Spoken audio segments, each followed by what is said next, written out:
Hello viewer, I hope you're having an excellent day. It's been a long time since the last video, hasn't it? I was busy and also it took me a long time to make this one.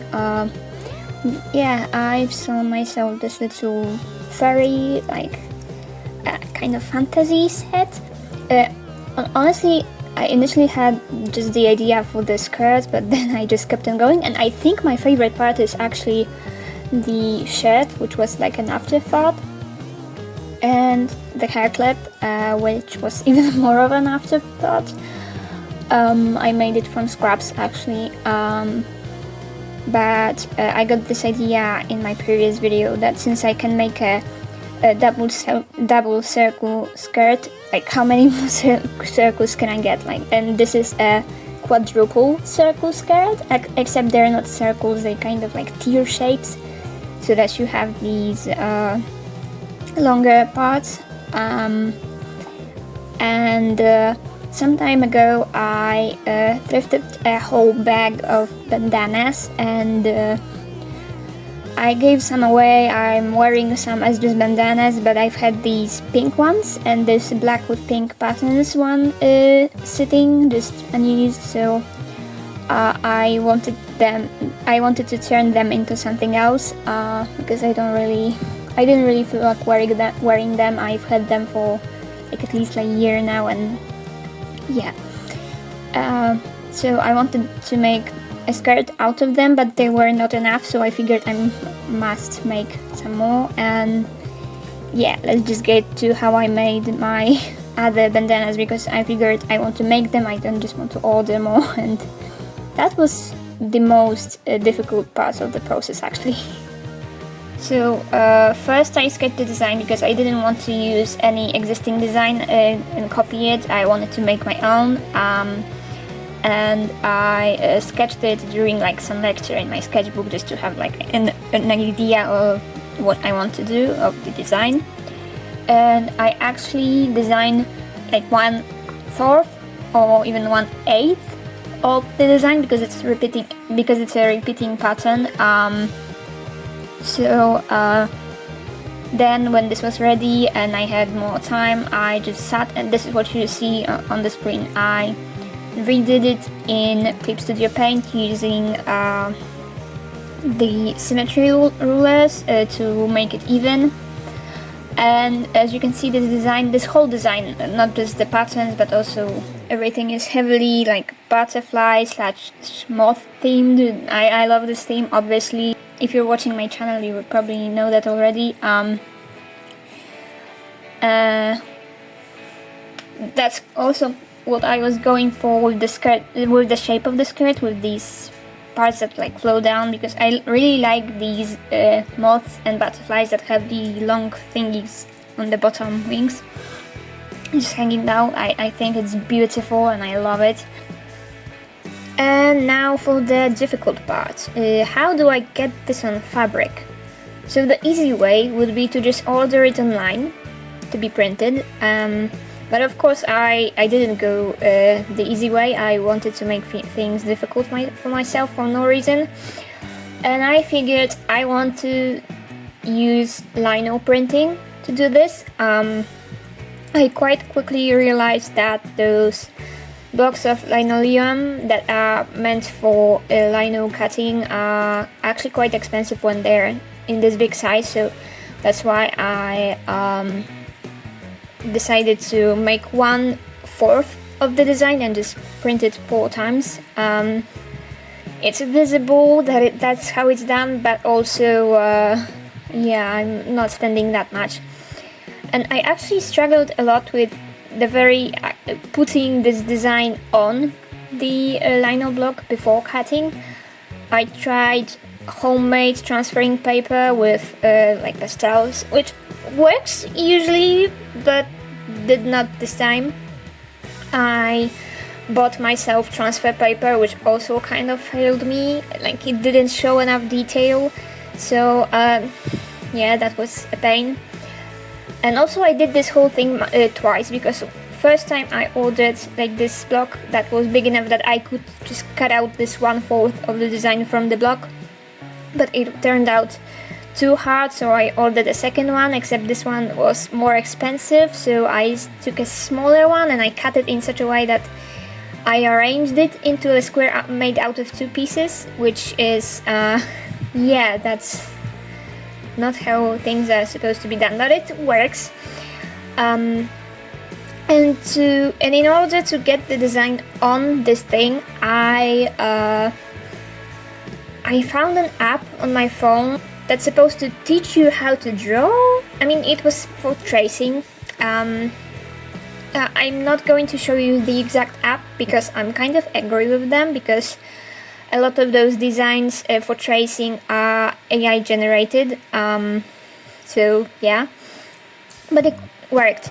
And it was very uncomfortable because I had to put my phone quite high, but not super high where I usually put it, and I had to look at my phone while I'm holding it super high above this block, and then just draw the design by hand under it. And so it's like I was holding my phone on a vase and then sitting on my desk, but also drawing on my desk, like keeping it on my desk to draw on, and not looking at what I'm drawing, but looking at my phone and kind of straining my neck. And yeah, it was very uncomfortable, but I did it. I transferred it, and it was quite even, I think, so it worked. I'm just not going to give you a specific app, but there is a lot of them, so if you want to do it, just pick one of them, I guess.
So now let's start with the skirt. I did not do any math for the top, but I did for the skirt, and I think I'm going to show it because if you're interested in this type of project, I think you should do your own math because everybody's size is a bit different, and you know, I'm just showing the logistics.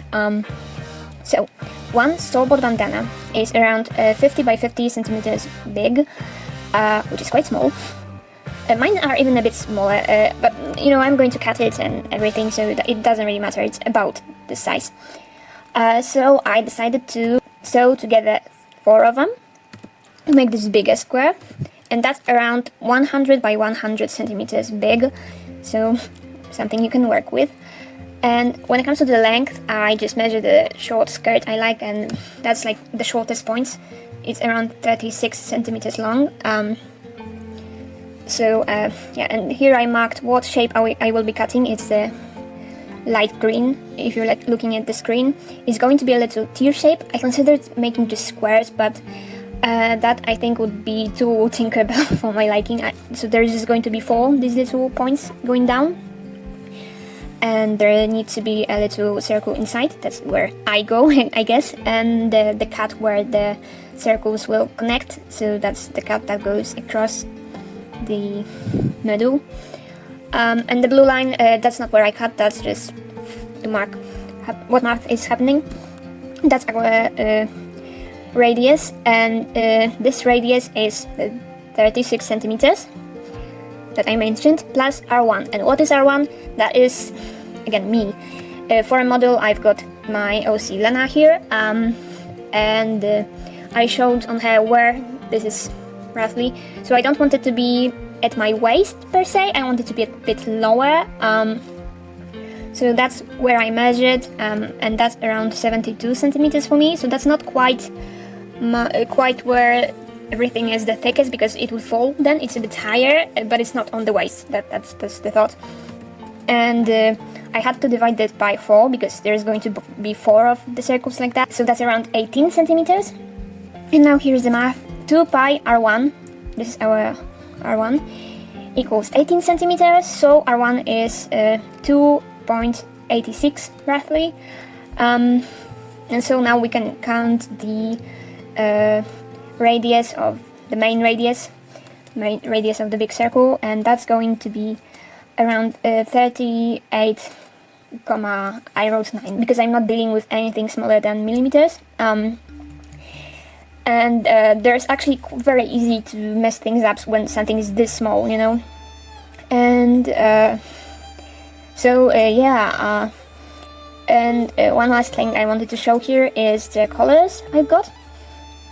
So I've got kind of an unlimited number to use of these black bandanas with white print that I printed myself. I've got one black with pink print, which is the store-bought bandana. I've got 3 shades of purple that I bought and that I can use with white print. And I've got 1.5 light pink that was in the set. It's half because I cut it before for something else. And 2 cherry bandanas, and those are like the normal colors. So yeah, one square is just fully my black, because I wanted it to be like half-half, you know. So half is black, half is purple and pink. The other one is 3 of mine plus 1 store-bought bandana, also black. And the third one, I think this is my favorite one because it gets the pastel pink near the pastel purple, and it makes a nice little gradient. It's not very visible in the finished product, but that's what I was thinking about. And the fourth one has the 3 purples and the cherry pink, and that's just the idea. And I kind of had it in mind that my bandanas are thicker than those store-bought ones, and the fabric is less flimsy, less see-through, so I kind of just cared about not having those store-bought bandanas as the little tips of the tier, just to have something more sturdy there, but other than that it's just whatever. There's many things I didn't record simply because it was inconvenient, and that includes most of the stamping, so here's just some of it. Yeah, I don't think that's very interesting to see anyways.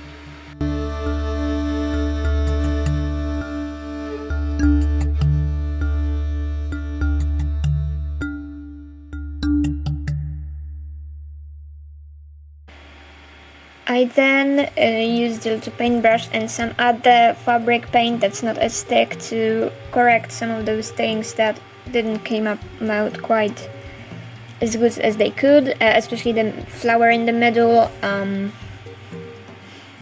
And after that I ironed each and every one of my scarves so that the paint stays. I think that's usually in the instructions of fabric paint, you know, that you need to iron it after.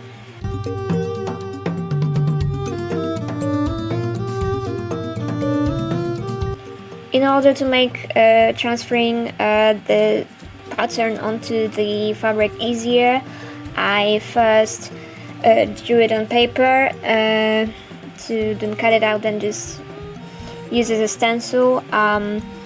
And I just taped a bunch of pages from a notebook together and used a measuring tape like a compass. Like I held one point in place. I drew myself a little dot to like make sure I'm keeping it in the same place, and just went around making little dots. And the circle in the center circle was a bit more difficult because I think I made it too big, so then the skirt came out a bit bigger than I planned, but it's fixable.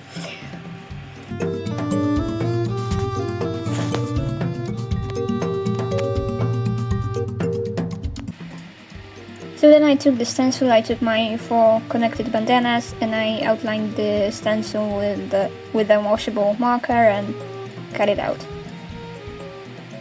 One more thing that I had to cut out for the skirt was the waistband, and I actually cut it out in 2 colors, in black and in purple, because I wanted it to be like half-half, so just to match that, except I'm going to use it the opposite way, and I'm using it as if it was bias tape, so I ironed it to work like bias tape first. And of course, pockets are a must for me, so I use the stencil that I made for the previous skirt, for the previous video. Here is just a clip from that. Essentially, I just made sure it's big enough for my phone, and this time I also made sure it's not going to stick out from the bottom of this new skirt, but it's not, so yeah, and I'm going to show you how I sewed it in now.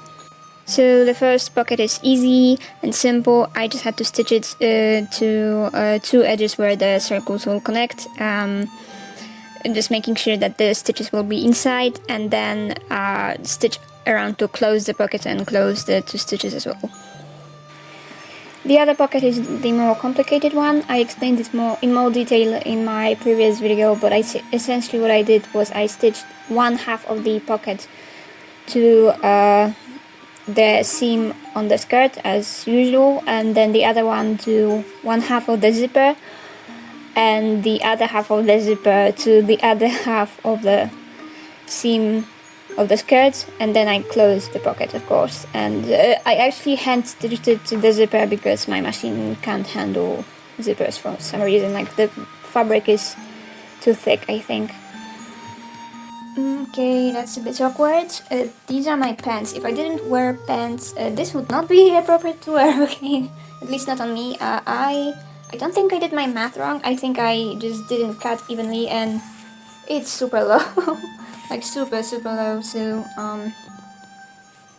yeah, I need to make this smaller somehow now.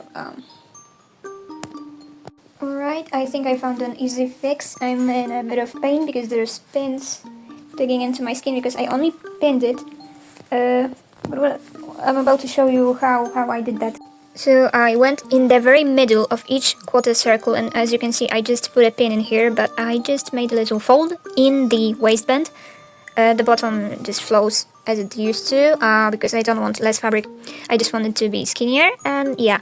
So there's 4 of those points, so I eyeballed it, to be honest, that's why I tried it on, just to check where it will be if I sew in these spots, but it's like a bit over a centimeter each, one in the pink one and one more in the black one. So as you can see, the front and the back and the pockets and the zipper are untouched, they're just as they used to be. All I touched were these points where there wasn't much going on. And last but not least, for the skirt, I finished the edges with bias tape, which of course costs a bit more than finishing edges in different ways because it's additional material, but I love it because there is this strip of 4 more layers of fabric at the bottom, and it just makes the skirt a bit more springy. And I also added 1 more strip at the top because I decided that my waistband is actually a bit too skinny, so yeah. Alright, so now it's time to get to the shirt. I've got an old t-shirt that I kind of wanted to get rid of for a long time. It's kind of like permanently stinky, it's like cheap polyester and stuff, and it's very old. And I've got my little project that I have to see, not you, so I'm going to actually put it in front of myself. And I've got a Posca marker, and I just figured, since I'm so bad at like math, that I'm going to just draw it on myself, just to plan out where I want things to go. So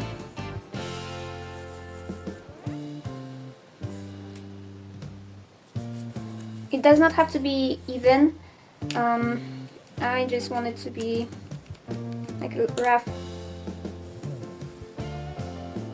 draft of where I want things to go.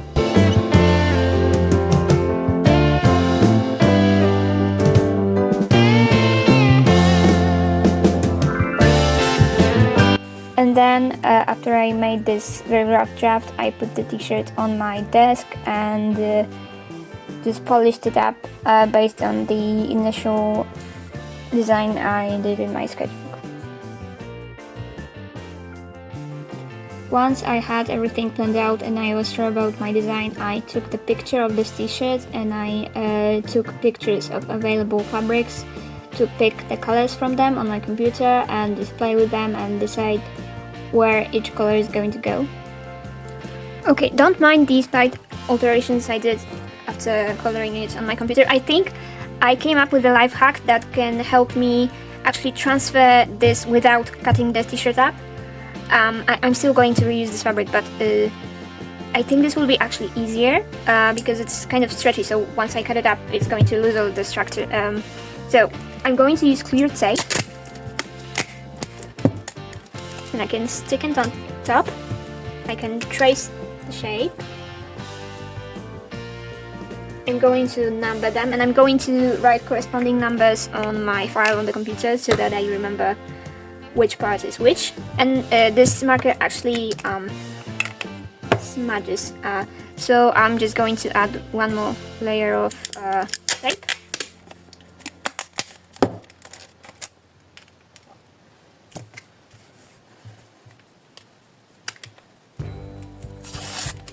And now I can just cut it up and it's nice and it's easily reversible, like on the other side it will be like that. And yeah, I just need to do that for all these shapes, I guess. So I cut out all of my pieces and I just taped them to this trusty rusty little piece of metal. I did not rhyme on purpose, it literally is rusty. And yeah, I decided that it's actually way too complicated to cut it out all separately and then sew it together and then sew the lining as like a separate layer. So what I ended up doing is I first actually prepared myself the black background. I washed the t-shirt, I hand washed it actually, and then I ironed it a bunch to dry it. It's going to be properly washed once I put it in the washing machine, but I didn't bother because I wanted it to be fast because I wanted to continue the same day. And I outlined all of my shapes on the fabrics. I tried to make sure that it's going to be symmetrical, but some colors I could not do it because I did not have fabric that would work like that. And I left some bias around every shape and I actually drew on the right side because the marker is going to wash and I wanted to see the shapes as I would fold down the bias and sew right sides together, but at some points I also I used the zigzag stitch for everything here, and I just sewed the shapes on top of the black while they were not all connected yet, and I would fold all of the bias down, and the zigzag stitch flattens everything nicely and it's more forgiving, I think, than the straight stitch. And yeah, I just kind of worked with the shapes. For example, the circles I just put on top of everything. And in some places I actually ended up using a life hack that I discovered, which is that I can just put glue and, you know, wait for the glue to dry and secure the shape like that. That's how I did the circles, because, you know, folding the edge of a circle down is kind of a process. And that's also how I put the main shapes on the black parts. Yeah, that is just a lot of sewing. When you see the design, you can kind of see what's sewn on top of what, so I think I'll just shut up and show you.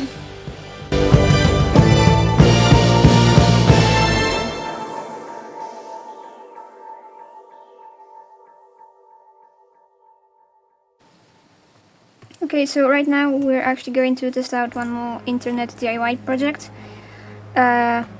which is those macrame, I don't know how to pronounce it in English, feathers, except they're going to be antennae in my case.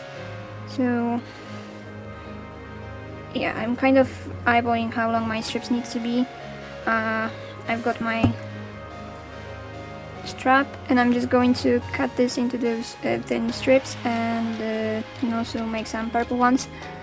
The general gist of it is that I'm going to tie them to my string to both sides, on both sides, and yeah, we'll see. I think I'm going to grab a few strands at a time, just to make this quicker.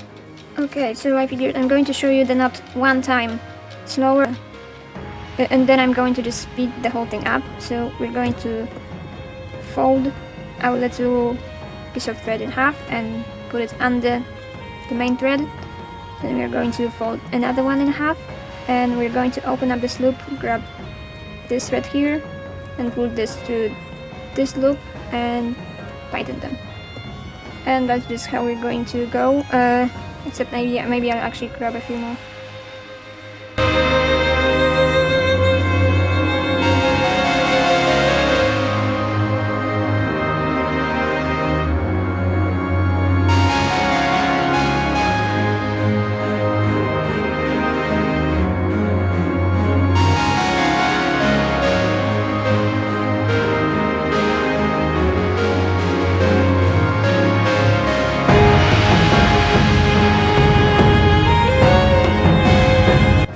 So this is super frustrating because, as you can see, this one came out really nice. I unraveled the satin thread at the end. It looks a bit shiny, but you know, it's the tip of the feather. And here, I can't unravel it. Like here, I just pulled one thread in it and it came apart. And here, I'm like fighting with it and fighting, and I just made a mess. And I don't know.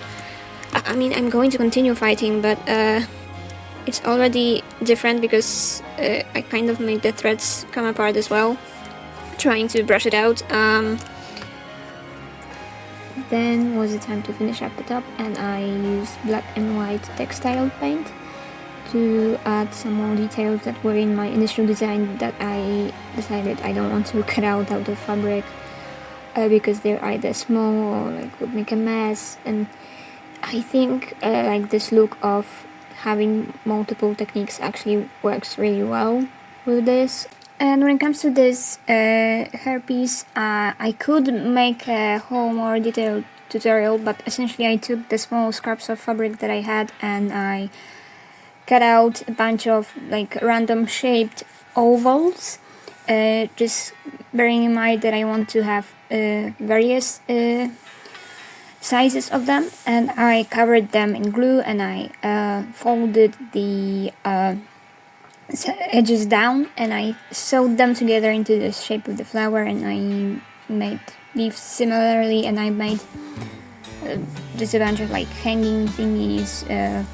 I used some strings to make like and cut out leaves to make like vines, and I also made little spirals, and yeah, that's the decoration.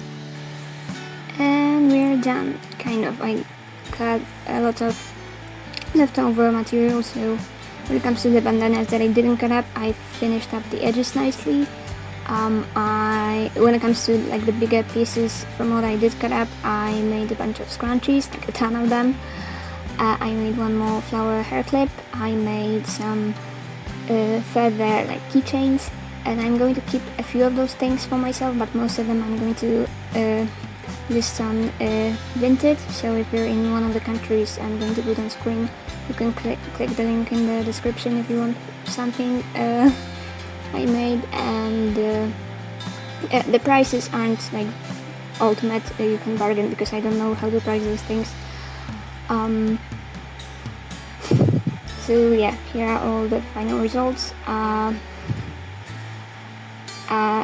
I think that's all from me for now. I hope anything in this video was in any way interesting or useful for you. If you have any more advice or ideas or any thoughts about the matter, I would love it if you left it in the comment section down below. And for now, just make sure you use sunscreen when you go outside in the heat, and I don't know, stay safe and peace.